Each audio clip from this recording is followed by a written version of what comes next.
Hi friend, concept management में आपका बहुत बहुत स्वागत है। तो दोस्तों, आज मैं फिर से लूसेंट का ऑब्जेक्टिव बुक से ये मेरा पांचवा बायोलॉजी का पांचवा चैप्टर है, प्लांट फिलॉसफी। इसके पहले मैंने 4 चैप्टर क्लियर किया हूँ।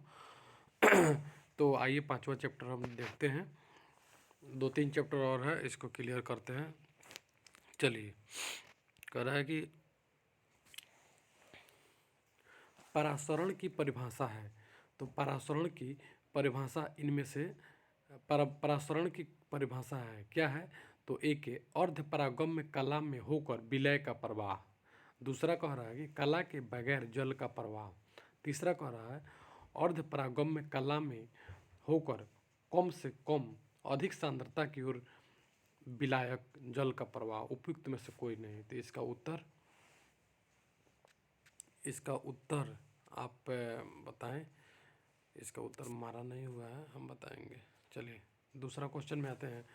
अधिक लवण वाले विलयन में एक कोशिका को रखने पर वह सिकुड़ जाता है।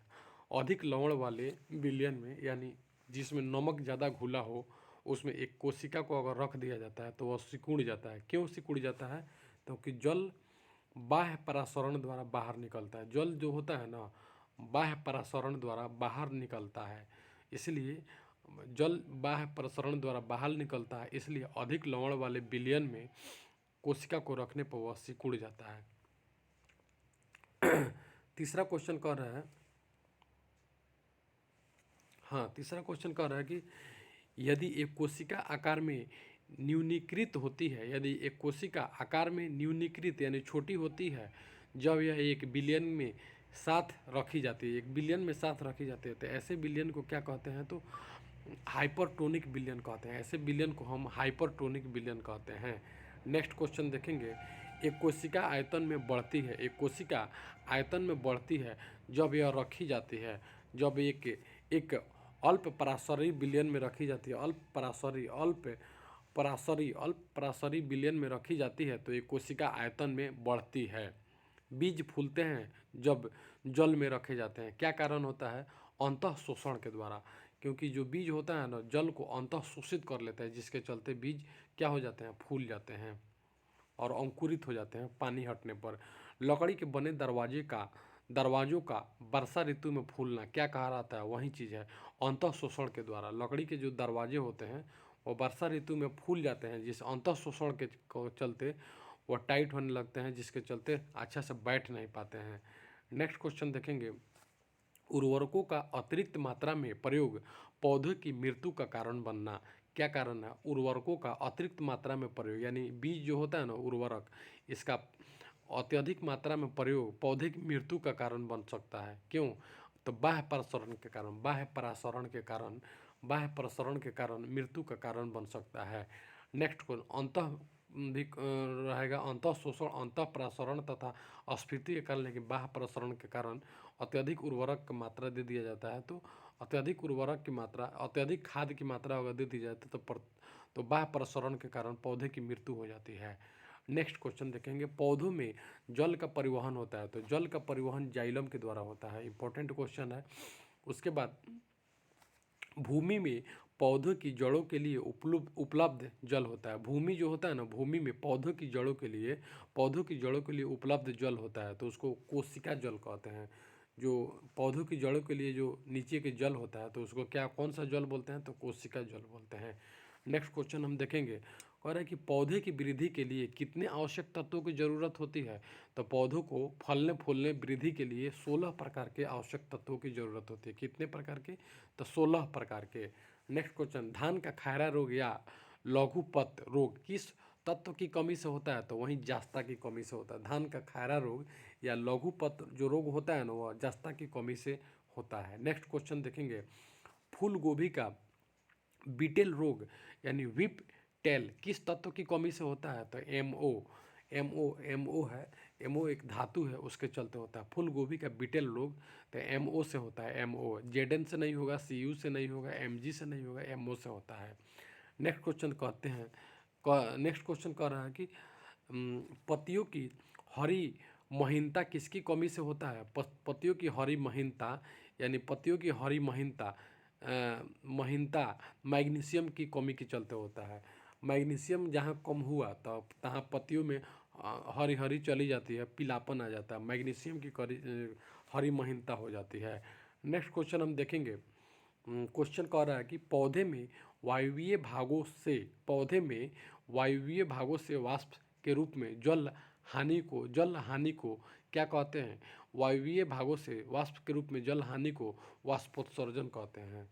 यानी वायु वाला जो भाग होता है पौधे लेते हैं, उसमें से जल जो हानि होती है तो उसको वाष्पोत्सर्जन बोलते हैं। वाष्पोत्सर्जन क्या होता है? तो सभी वायवीय भागों में सभी जितने भी पौधे पौधे जो होता है ना, पौधे के जितना वायवीय भाग होता है जिससे हवा लेते हैं और उससे जल का उत्सर्जन करते हैं, तो उसी को हम क्या करते हैं? तो वाष्पोत्सर्जन बोलते हैं। वाष्पोत्सर्जन में होता क्या है?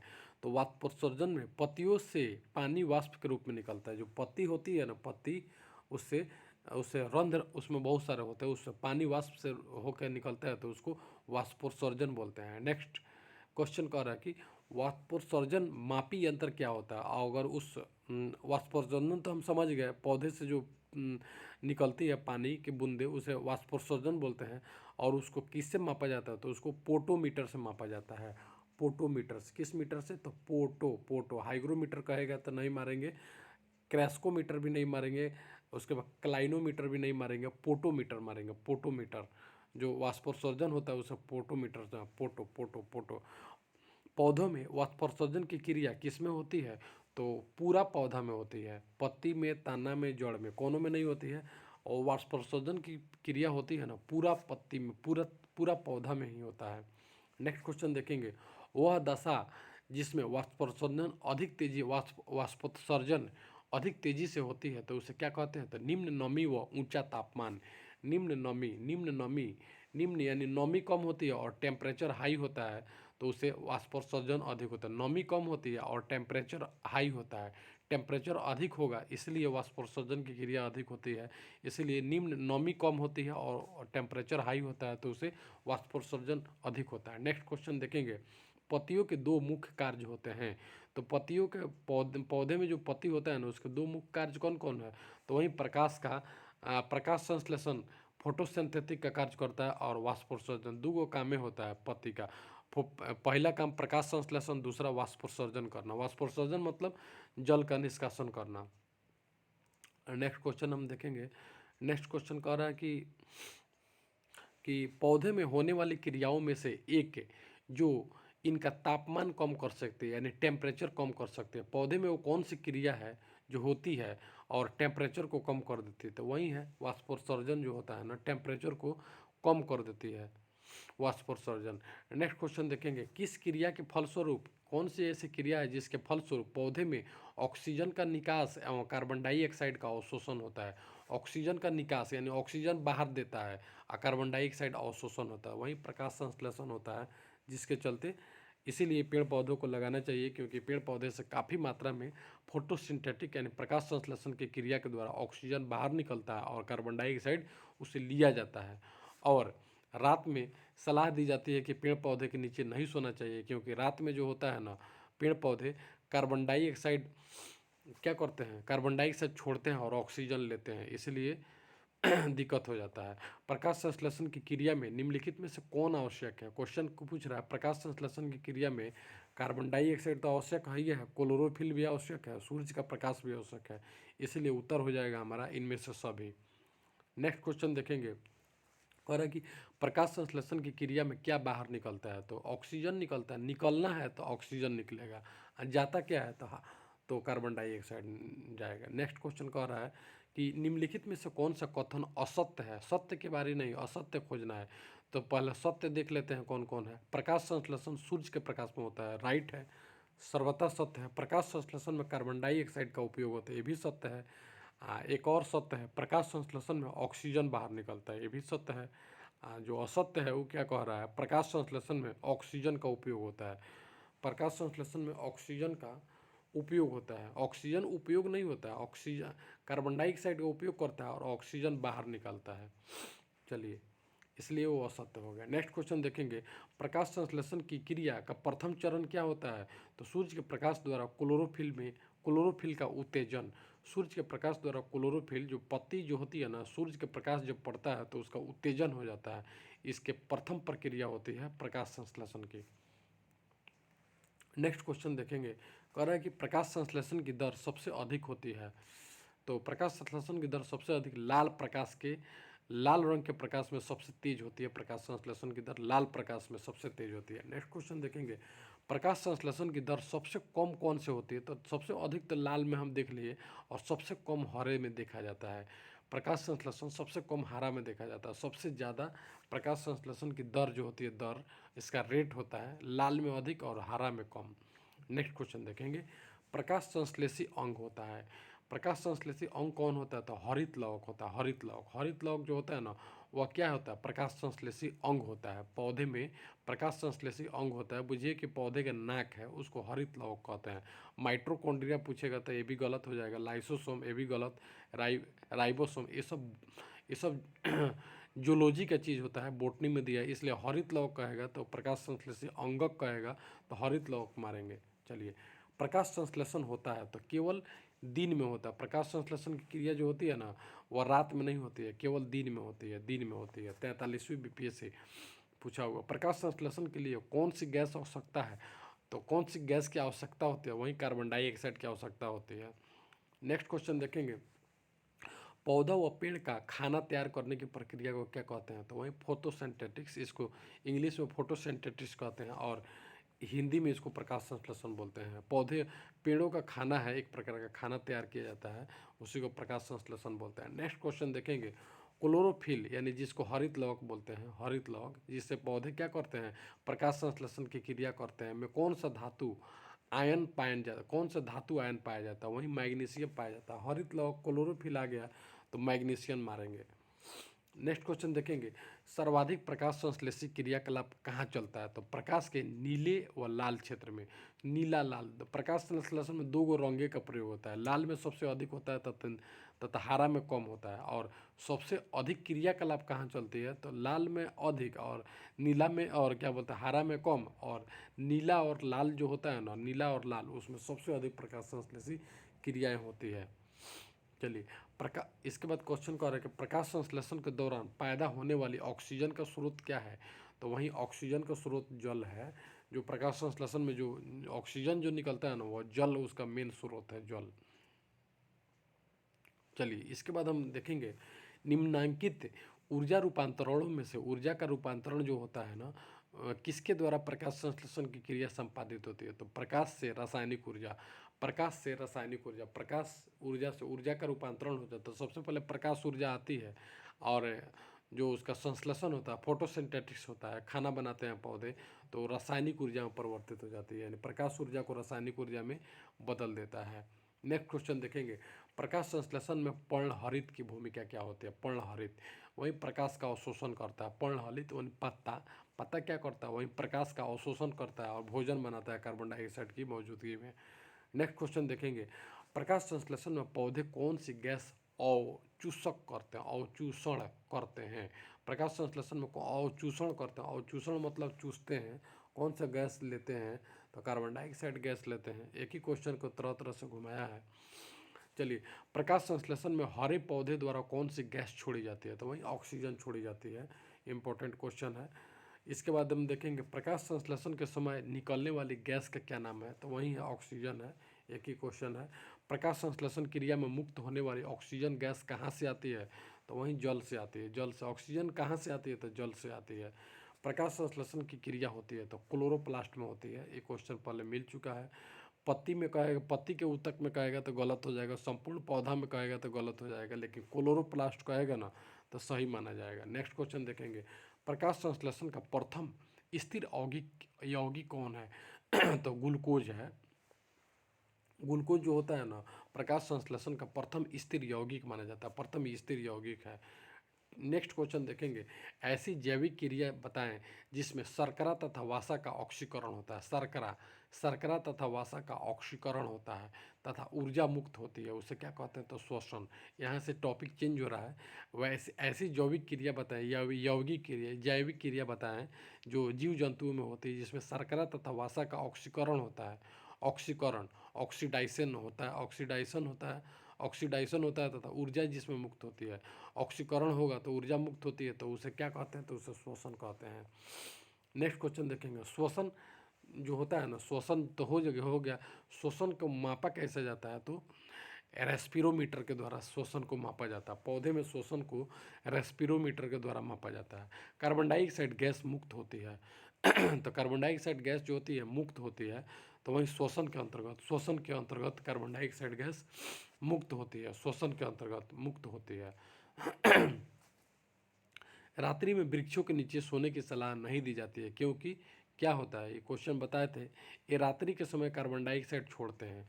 एकदम सही है, रात्रि के समय कार्बन डाइऑक्साइड छोड़ते हैं और ऑक्सीजन लेते हैं। और आदमी को क्या चाहिए? आदमी को ऑक्सीजन चाहिए, जिससे मिसमैच हो जाता है, जिससे घटना हो जाती है। एटीपी का क्या अभिप्राय है? तो एडिनोसिन ट्राइफॉस्फेट, एडिनोसिन ट्राइफॉस्फेट होता है एटीपी। एटीपी का अभिप्राय हुआ एडिनोसिन ट्राइफॉस्फेट। नेक्स्ट क्वेश्चन देखेंगे, एडिनोसिन ट्राइफॉस्फेट। इसके बाद अनॉक्सी श्वसन में अंतिम उत्पाद होता है तो इथाइल अल्कोहल होता है। अनॉक्सी जो श्वसन होता है, अनॉक्सी श्वसन में अंतिम उत्पाद क्या होता है? तो अनॉक्सी श्वसन में इथाइल अल्कोहल होता है। नेक्स्ट क्वेश्चन देखेंगे, ऑक्सी शोषण, अनऑक्सी में इथाइल अल्कोहल, ऑक्सी शोषण में अंतिम उत्पाद होता है तो CO2 तथा जल होता है, CO2 तथा जल।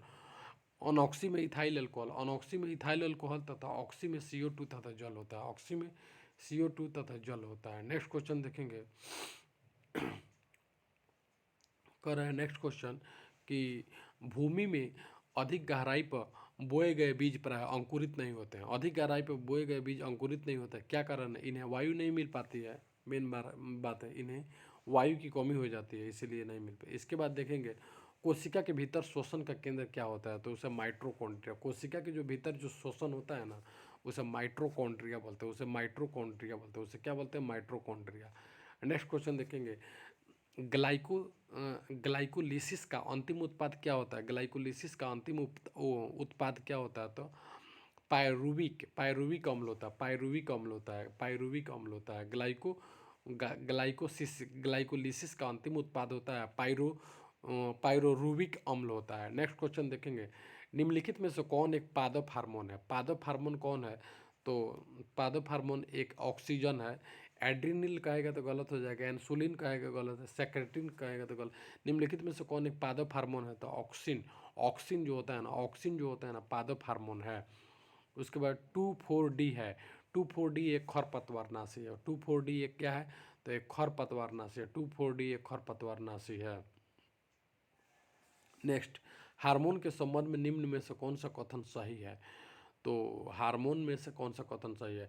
यह एक विशेष कार्बनिक यौगिक है, यह एक प्रकार का विशेष कार्बनिक यौगिक है जो लघु मात्रा में वृद्धि एवं उपापचयी क्रियाओं को प्रभावित एवं नियंत्रित करते हैं। कार्बनिक यौगिक है, क्या है? एक कार्बनिक यौगिक है जो लघु मात्रा में वृद्धि एवं उपापचयी क्रियाओं को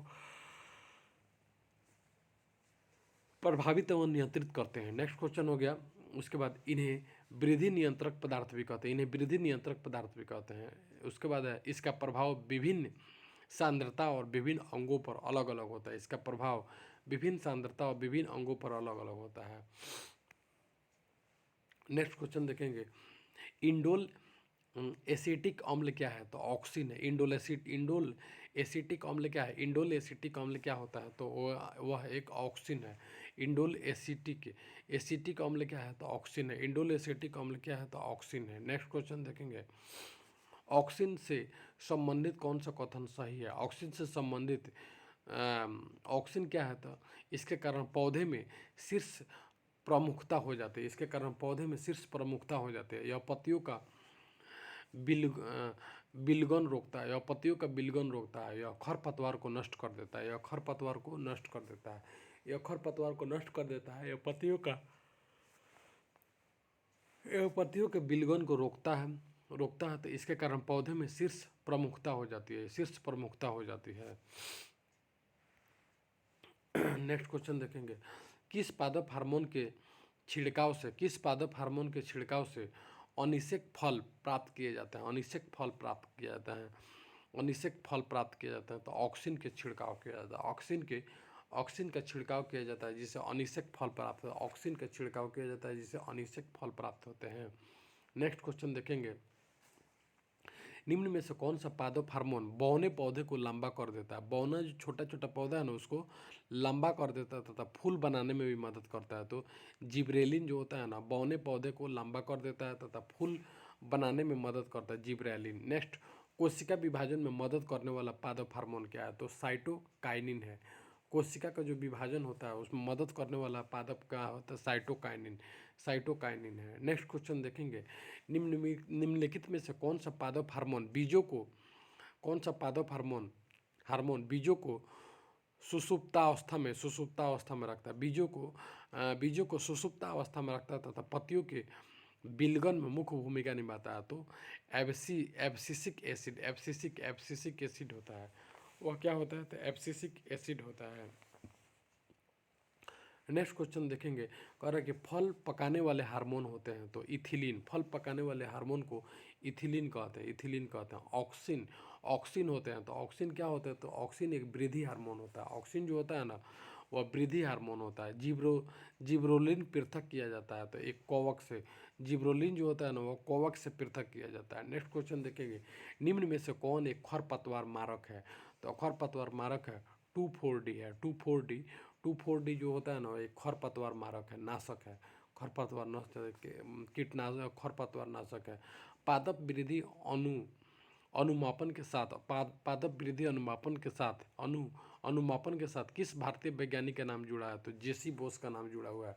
पादप वृद्धि यानी पौधे के वृद्धि अनुमापन के साथ जेसी बोस जी का नाम जुड़ा हुआ है, जेसी बोस जी का नाम जुड़ा हुआ है। नेक्स्ट क्वेश्चन देखेंगे, कह रहा है कि निम्न में से किस पेड़ को अपनी वृद्धि के लिए सर्वाधिक मात्रा में जल की आवश्यकता होती है, तो यूकलिप्ट्स को अपनी वृद्धि के लिए यूकलिप्ट्स को बढ़ने के लिए काफ़ी मात्रा में जल की ज़रूरत होती है, काफ़ी मात्रा में क्या कि जल की ज़रूरत होती है यूकलिप्ट्स को।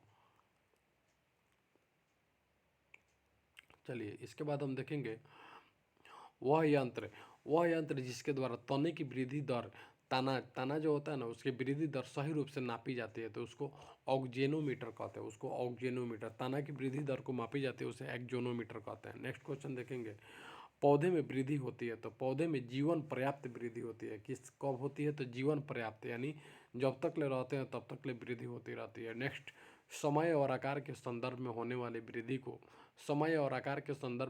वृद्धि को ग्राफ पर अंकित करने पर एस के आकार का वक्र बनता है जिसे क्या कहते हैं, तो सिग्माइट वक्र कहते हैं, जिसे क्या कहते हैं, सिग्माइट वक्र कहते हैं। नेक्स्ट क्वेश्चन देखेंगे, पौधे की लंबाई में वृद्धि के लिए आवश्यक नहीं है तो सोडियम, पौधे की लंबाई में वृद्धि के लिए आवश्यक क्या नहीं है, तो सोडियम आवश्यक नहीं, कैल्शियम आवश्यक है, नाइट्रोजन फास्फोरस ये सब आवश्यक है तथा सोडियम आवश्यक नहीं है। नेक्स्ट क्वेश्चन देखेंगे,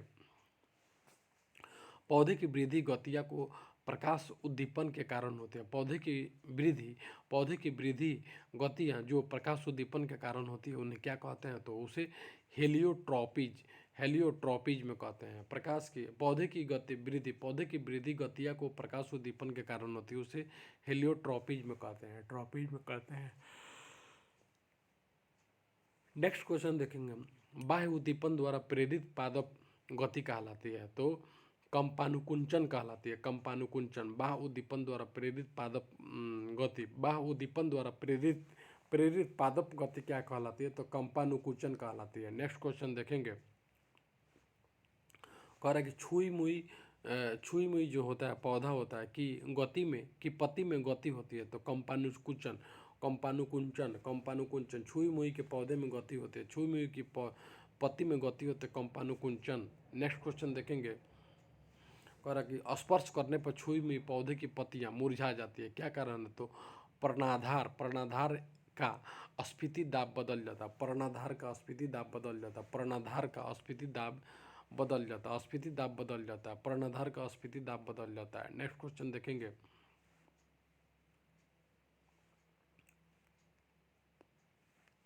हाँ, नेक्स्ट क्वेश्चन कह रहा है कि सूर्य के प्रकाश की ओर बढ़ते हुए प्ररोह का मुड़ना क्या कहलाता है? तो हीलियोट्रॉपिज्म कहलाता है, हीलियोट्रॉपिज्म कहलाता है। सूर्य के प्रकाश की ओर बढ़ते हुए प्ररोह का मुड़ना हीलियोट्रॉपिज्म कहलाता है।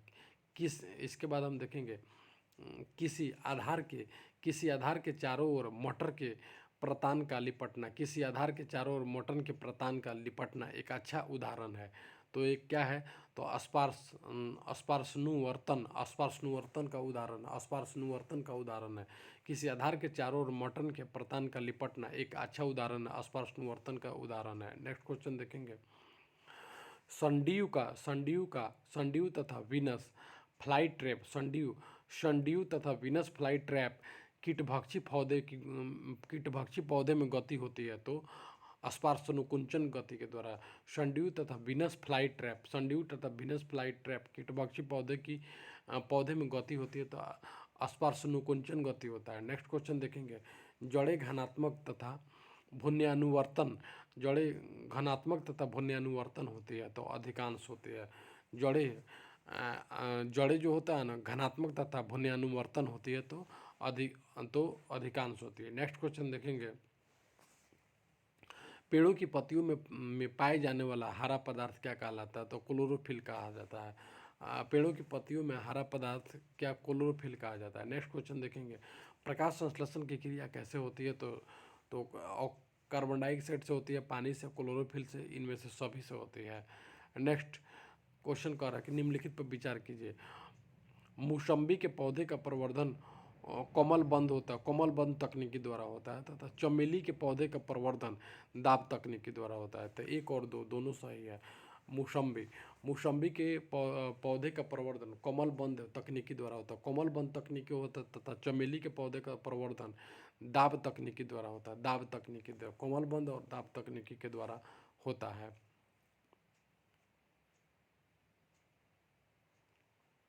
इसके बाद हम प्लांट डिजीज के बारे में हम देखेंगे। प्लांट डिजीज के बारे में हम देखेंगे, छठा चैप्टर है। चलिए, इसमें कह रहा है प्लांट डिजीज में कह रहा है पादप रोगों का सबसे उत्तरदायी कारक क्या है?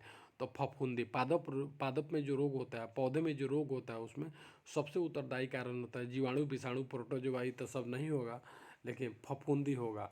Next question. पौधों को रोग प्रतिरोधी बनाया जाता है, रोग प्रतिरोधी बनाया जाता है किससे? तो जंगली किस्म से प्रजनन करा के पौधे को रोग प्रतिरोधी बनाया जाता है, जंगली किस्म से प्रजनन करा के बनाया जाता है। नेक्स्ट क्वेश्चन देखेंगे। हरित बाली रोग किस फसल से संबंधित होता है? हरित बाली रोग बाजरा से संबंधित। हरित बाली रोग किससे संबंधित होता है? बाजरा से संबंधित होता है। Next question. टीका रोग किस फसल से संबंधित है? टीका मूंगफली से संबंधित है। टीका रोग जो होता है ना, वह मूंगफली से संबंधित है। नेक्स्ट क्वेश्चन देखें। धान का प्रसिद्ध रोग खैरा रोग जस्ते की कमी के कारण होता है। खैरा कहेगा तो जस्ते की। चाय में लाल रस्ट रोग किसके चलते होता है? तो हरे चाय जो होता है ना, चाय में लाल रस्ट रोग जो हो जाता है, तो वो हरे शैवाल के चलते होता है, हरे शैवाल के चलते होता है। नेक्स्ट, नींबू का कैंकर रोग किससे होता है? नींबू का कैंकर रोग, चाय में लाल रस्ट रोग हरे शैवाल के कारण, नींबू का कैंकर रोग जीवाणु के चलते होता है। नींबू जो होता है ना, उसका कैंकर रोग जो होता है वह जीवाणु के चलते होता है। उसके बाद देखेंगे फसलों पर आक्रमण करने की कीट प्राय कौन सी अवस्था अधिक हानि पहुंचाती है? तो कैटरपिलर जो होता है, तितली होता है ना, अंडा, प्यूपा, इमोगा, कैटरपिलर जो होता है ना, उड़ने वाले, वह सबसे अधिक हानि पहुंचाती है। चलिए, 8 के बाद 9 नंबर में आएंगे। 9 नंबर में कह रहा है कि मिलीबग किस फसल से संबंधित है? तो मिलीबग सरसों से संबंधित। मिलीबग किससे संबंधित है? तो मिलीबग जो होता है ना, वह सरसों से संबंधित है। गेहूं से संबंधित रस्ट रोग पर कार्य करने वाले वैज्ञानिक कौन से? तो केसी मेहता। रस्ट रोग जो गेहूं में होता है ना, उस पर कौन से वैज्ञानिक ने कार्य किए? तो केसी मेहता ने कार्य किया। Next question. अग्नि अग्नि निर्जा रोग किससे संबंधित होता है? सेव से संबंधित है। सेव में अग्नि निर्जा रोग होता है। सेव में कौन सा रोग होता है? तो अग्नि निर्जा रोग सेव में होता है। नेक्स्ट क्वेश्चन देखेंगे, इसमें कह रहा है कि गन्ने के लाल सड़न रोग के लिए कौन सा उत्तरदायी है? तो कोलेट्रोन कोलेट्रोटियम कोलेट्रोटिकम कालकेटम फाल्केटम कोलेट्रोटिकम तथा फाल्केटम कोलेट्रोटिकम तथा फाल्केटम जो होता है ना, इम्पोर्टेंट होता है। मूंगफली में होने वाले टिक्का रोग किसके लिए उत्तरदायी होता है? तो टिक्का रोग सर्को एस्पोरा पर्सोनेटा के द्वारा उत्तरदायी होता है। नेक्स्ट क्वेश्चन, निम्नलिखित में से किस अवयव के कारण बाजरे में ग्रीन ईयर रोग होता है? ग्रीन ईयर रोग, बाजरा में ग्रीन ईयर होता है। तो एस्केलेरो एस्पोरा ग्रेमिकोला एस्केलरो एस्पोरा ग्रेमिकोला के द्वारा होता है। नेक्स्ट क्वेश्चन देखेंगे, आलू में होने वाला उत्तर भावी अंगमारी रोग के लिए कौन सा कवक के लिए उत्तरदायी कवक है? तो फाइटोमथेरा इंस्टेंस होता है। नेक्स्ट क्वेश्चन देखेंगे, नेक्स्ट क्वेश्चन कह रहा है कि ट्रीसर कैंकर क्या है? तो नींबू का रोग होता है। कैंकर कहेगा तो नींबू का रोग है। सिंट्रस कैंकर नींबू का रोग होता है। उसके बाद देखेंगे रिंग रोग जो के नाम से जाना जाता है। तो रिंग रोग के सैथिल रोग को नाम रिंग डिजीज सैथिल रोग को नाम से जाना जाता है। सैथिल निम्नलिखित में से कौन कवक जनित और पादप रोग है? तो तंबाकू का मोजेक रोग कवक जनित जो पादप रोग होता है वो तंबाकू का मोजेक रोग जो होता है ना, कवक जनित पादप रोग होता है। नेक्स्ट क्वेश्चन देखेंगे, कह रहे कि आलू में ब्लैक हार्ट का कारण क्या होता है? तो ऑक्सीजन की कमी हो जाती है। तो आलू में ब्लैक हार्ट नामक बीमारी हो जाती है। आलू में ऑक्सीजन की कमी। इसके बाद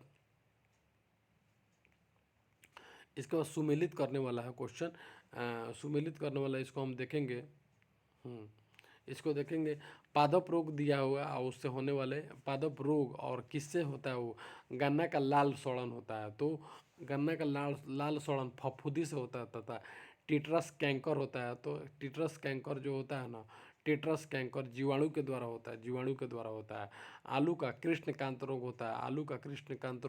ऑक्सीजन की कमी से चलते होता है। तो गेहूं का सेहू रोग होता है। तो गेहूं का सेहू रोग होता है किसके चलते? तो कीट के चलते होता है।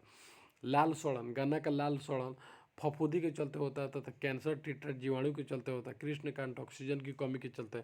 आलू में कृष्णकांत जो होता है ना, कृष्णकांत ऑक्सीजन की कमी से हो जाता है। नेक्स्ट क्वेश्चन देखेंगे। तो दोस्तों यहीं पे हमारा ये वाला ख़त्म हुआ चैप्टर, जो पौधे में क्या कौन कौन से बीमारी होते हैं उनको ख़त्म। उसके बाद पादप उसका प्लांट टिश्यू के से हम पढ़ेंगे थोड़ा सा। पादप जगत 7वां चैप्टर है। ये कह रहा है कि वह ऊतक जो द्वितीयक वृद्धि के लिए उत्तरदायी है। तो कैम्बियम जो होता है ना, कैम्बियम द्वितीयक वृद्धि के लिए उत्तरदायी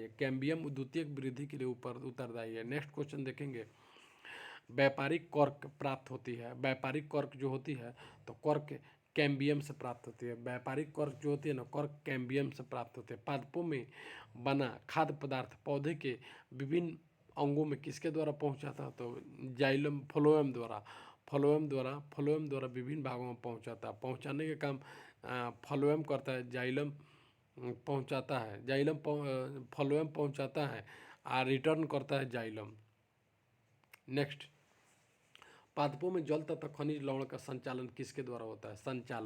यानी ले जाया जाता है, जाइलम के द्वारा ले जाता है। वृक्षों की आयु वर्षों में निर्धारित की जाती है। तो वृक्षों की आयु किसमें निर्धारित की जाती है? इसमें वार्षिक वलयों की संख्या के आधार पर वृक्षों की आयु निर्धारित की जाती है। इसमें वार्षिक वलय के जो बीच में नहीं होता है, बीच में ऐसे इसके आधार पे इसकी आयु को निर्धारण होता है। नेक्स्ट क्वेश्चन देखेंगे, वायु तक पाया जाता है तो हाइड्रोफाइट्स में वायु तक पाया जाता है। वायु तक पाया जाता है तो हाइड्रोफाइट्स में पाया जाता है। आर्किड में बिलामेन ऊतक पाया जाता है मूलों में। आर्किड में बिलामेन ऊतक कहाँ पाया जाता है तो मूलों में पाया जाता है। आर्किड में बिलामेन ऊतक पाया जाता है मूलों में। नेक्स्ट क्वेश्चन देखें, निम्न में से किसकी सक्रियता के कारण वृद्धि वलय बनती है? वृद्धि वलय बनती है तो अंतःरंभीय किसकी सक्रियता के कारण बनती है? किसकी सक्रियता के कारण बनती है तो अंतःरंभीय एधा की चलते बनती है। अंतःरंभीय एधा के चलते वलय बनती है। किसकी सक्रियता के चलते बनती है? अरे इस टाइप के वलय नहीं होता है तो वह अंतःरंभीय एधा के चलते बनती है। नेक्स्ट क्वेश्चन देखेंगे,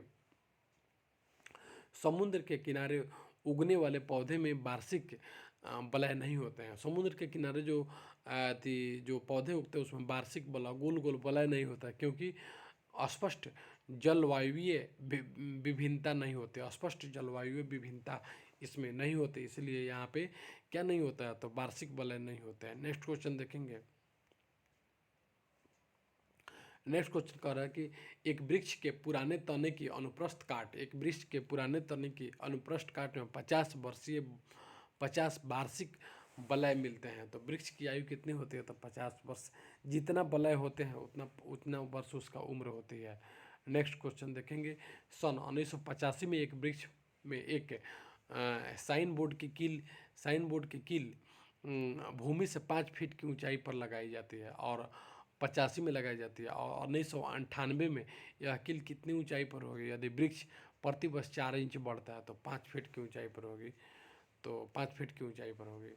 ये न्यूमेरिकल टाइप का है। उसके बाद देखेंगे, जलोदभिद निम्न में से किसकी उपस्थिति के कारण जल पर तैरते हैं? तो वायु तक की जलोदभिद किसकी उपस्थिति के कारण? तो वायु तक की उपस्थिति के कारण जल में तैरते हैं। जलोदभिद वायु तक की उपस्थिति के कारण जल में तैरते हैं। नेक्स्ट क्वेश्चन देखेंगे, नेक्स्ट क्वेश्चन कह रहा है, शीर्षस्थ विभाज्योतक उत्तरदायी होता है। शीर्षस्थ विभाज्योतक लंबाई में वृद्धि के लिए शीर्षक विभाज्योतक उत्तरदायी होता है तो लंबाई में वृद्धि के लिए उत्तरदायी होता है। लंबाई में वृद्धि के लिए उत्तरदायी होता है। नेक्स्ट, रंध्रों की संख्या न्यूनीकृत होती है तथा ये धंसे होते हैं। तो मरुद्भिदों में धंसे होते हैं। रंध्रों की जो संख्या होती है ना न्यूनीकृत होती है तथा ये धंसे होते हैं तो मरुद्भिदों में धंसे होता है। नेक्स्ट क्वेश्चन देखेंगे, कह रहे कि शाखाओं से पत्तियां झड़ जाती है किसके कारण? तो कर्क के बाहर बिलगन परत के बन जाने से शाखाओं में पत्तियां झड़ जाती है। तो कर्क के बाहर बिलगन परत के बन जाने से, कर्क के बाहर बिलगत परत के बन जाने से होती है। नेक्स्ट, बिलामेन की आवश्यकता होती है। बिलामेन की आवश्यकता क्या होती है? तो नमी के अवशोषण के लिए बिलामेन की आवश्यकता होती है। नेक्स्ट क्वेश्चन देखेंगे, पार्श्व विभाज्योतक उत्तरदायी होता है। तो मोटाई में वृद्धि के लिए पार्श्व विभाज्योतक उत्तरदायी होता है। पार्श्व विभाज्योतक उत्तरदायी होता है मोटाई में वृद्धि के लिए। इसके बाद 8वां चैप्टर है पादप अनुवांशिकी। पादप अनुवांशिकी के बारे में हम देखेंगे। पादप अनुवांशिकी क्या है? प्लांट जेनेटिक्स के बारे में हम देखेंगे। नेक्स्ट क्वेश्चन इसमें कह रहा है कि वंशागति के अध्ययन से संबंधित जीव विज्ञान की शाखा को क्या कहते हैं? तो कोशिका विज्ञान कहते हैं। वंशागति के अध्ययन से संबंधित वंशानुगति के अध्ययन से संबंधित जीव विज्ञान की शाखा को हम क्या कहते हैं? तो कोशिका विज्ञान कहते हैं। दूसरा क्वेश्चन कह रहा है कि निम्नलिखित में से किसको अनुवांशिकी का पिता कहते हैं? तो मेंडल को बोलते हैं। अनुवांशिकी का पिता मेंडल को बोलते हैं। मेंडल साहब को अनुवांशिकी का पिता बोलते हैं। नेक्स्ट क्वेश्चन देखेंगे, जीन शब्द का प्रतिपादन किसने किया? तो जीन शब्द का प्रतिपादन जोहान्स ने किया। जीन शब्द का प्रतिपादन किसने किया? तो जोहान्स ने किया। इसका वंशागति की इकाई किसकी है? वंशागति की तो फिनोटाइप की, जीन की तथा जीनोटाइप की, इनमें से कोई नहीं। वंशागति की इनमें से कोई नहीं है। नेक्स्ट क्वेश्चन देखेंगे, नेक्स्ट क्वेश्चन, मेंडल ने किस पौधे पर संस्करण किए? तो जंगली मोटर पर मेंडल ने प्रयोग किया। नेक्स्ट क्वेश्चन देखेंगे। उसके बाद में क्वेश्चन कर रहा है कि बारबैरा बारबैरा बारबैरा मैकिलटोंक किस पौधे पर कार्य के लिए प्रसिद्ध है? तो चावल, चावल पर। बारबैरा बारबैरा मैकिलटोन किस पौधे पर कार्य के लिए प्रसिद्ध है? चावल। बारबैरा मैकिलटोन किस पौधे पर बारबैरा मैकिलटोन किस पौधे पर कार्य के लिए प्रसिद्ध है? चावल पर। नेक्स्ट क्वेश्चन देखेंगे, ग्रेगोर मेंडल निम्न में से किसके प्रतिपादन हेतु प्रसिद्ध है? तो उत्परिवर्तन के सिद्धांत जो दिए थे ग्रेगोर मेंडल जो थे ना, वे उत्परिवर्तन का सिद्धांत दिए थे। नेक्स्ट क्वेश्चन देखेंगे, मेंडल द्वारा प्रतिपादित आनुवंशिकी की तीनों महत्वपूर्ण नियम संबंधित है? तो केवल तो पृथक्करण, स्वतंत्र स्वतंत्र अपयूहन, पृथक्करण पर स्वतंत्र अपयूहन तथा प्रभाविता तथा अप्रभाविता का। पृथक्करण द्वारा स्वतंत्र अपोहन एवं प्रभाविता तथा अप्रभाविता के द्वारा होता है। मेंडल द्वारा प्रतिपादित आनुवंशिकता की तीनों महत्वपूर्ण नियम संबंधित तथा पृथक्करण द्वारा स्वतंत्र अपयूहन एवं प्रभाविता अप्रभाविता के द्वारा होता है। नेक्स्ट क्वेश्चन देखेंगे, मेंडल ने मटर के पौधे का चयन किया था तो वे सस्ते थे इसीलिए वे आसानी से उपलब्ध हो जाते थे। इनमें वर्तालयी लक्षण होते हैं, इनका आर्थिक महत्व अधिक होता है, वे सस्ते थे। मेंटल ने मटर के पौधे का चयन किया था, वे सस्ते थे। इसको देखें दोस्तों थोड़ा सा। मेंडल के नियमों का एक अपवाद है तो प्रभाविता जो होता है ना, एक अपवाद है। प्रभाविता जो होता है ना, मेंडल के नियमों का एक अपवाद है। नेक्स्ट क्वेश्चन देखेंगे, कह रहा है कि मोनोहाइब्रिड अनुपात होता है। मोनोहाइब्रिड कितना अनुपात होता है? 9:3:3 1 9:3:3 1 9:3:3 1 मोनोहाइब्रिड का अनुपात होता है 9:3:3 1। नेक्स्ट क्वेश्चन देखेंगे, जीन्स बने होते हैं, जब जीन्स बने होते हैं तो प्रोटीन के बने होते हैं। जीन जो होते हैं ना, जीन किससे बने होते हैं? तो प्रोटीन के बने होते हैं, जीन प्रोटीन के बने होते हैं। नेक्स्ट क्वेश्चन देखेंगे, कह रहा है कि सन 1959 में कृत्रिम रूप से डीएनए को संश्लेषित करने हेतु नोबेल पुरस्कार किसे मिला? तो कॉर्नबर्ग को डीएनए को संशोधित करने के लिए 1959 में कॉर्नबर्ग को मिला। नेक्स्ट क्वेश्चन, स्वतंत्र अपविहन का अभिप्राय क्या है? एक माता पिता के लक्षणों का पृथक होना, एक माता पिता के लक्षणों का पृथक होना स्वतंत्र अपविहन का अभिप्राय है। नेक्स्ट क्वेश्चन देखेंगे, मेंडल की सफलता का मुख्य कारण क्या था? मेंडल की सफलता का मुख्य कारण था उन्होंने अपने क्रॉसों में पहले केवल एक ही लक्षण को एक बार में लिया था। अपने क्रॉसों में केवल एक ही लक्षण उन्होंने अपने क्रॉसों में केवल एक ही लक्षण को एक बार में लिया था। नेक्स्ट क्वेश्चन देखेंगे, हरगोविंद खुराना को किस आविष्कार के लिए सम्मानित किया गया था? तो नाइट्रोजन क्षारों का संश्लेषण के लिए हरगोविंद खुराना को किस आविष्कार के लिए सम्मानित किया गया? हरगोविंद खुराना को किस आविष्कार के लिए सम्मानित किया गया था? नाइट्रोजन क्षारों का संश्लेषण के लिए हरगोविंद खुराना को किस आविष्कार के लिए सम्मानित किया गया था? नाइट्रोजन क्षारों का संश्लेषण के लिए। नेक्स्ट क्वेश्चन देखेंगे, नेक्स्ट क्वेश्चन कह रहा है कि प्रयोगशाला में सर्वप्रथम डीएनए का संश्लेषण किया था तो डी ब्रिज ने किया था। प्रयोगशाला में सर्वप्रथम डीएनए का संश्लेषण किया था तो डी ब्रिज ने किया था। डीएनए का संश्लेषण डी ब्रिज ने किया था। जीन शब्द का सर्वप्रथम प्रयोग किसने किया? तो वाल्डेयर ने किया था। जीन शब्द का प्रयोग सर्वप्रथम वाल्डेयर ने किया था। नेक्स्ट क्वेश्चन देखेंगे, किसके द्वारा आनुवंशिकता के विज्ञान को आनुवंशिकी कहा जाता है? तो वाटसन को। किसके द्वारा आनुवंशिकता के विज्ञान को आनुवंशिकी कहा जाता है? तो वाटसन के द्वारा। आनुवंशिकी उत्परिवर्तन होता है तो क्रोमोसोम द्वारा होता है। आनुवंशिकी उत्परिवर्तन किससे होता है? तो क्रोमोसोम द्वारा होता है। क्रोमोसोम द्वारा होता है। इसके बाद हम कोशिका विज्ञान को समझेंगे। कोशिका विज्ञान के बारे में हम समझेंगे अगले वीडियो में। तब तक के लिए वीडियो काफ़ी लंबा हो गया, तब तक के लिए यहीं पे स्टॉप करते हैं। Thank you so much.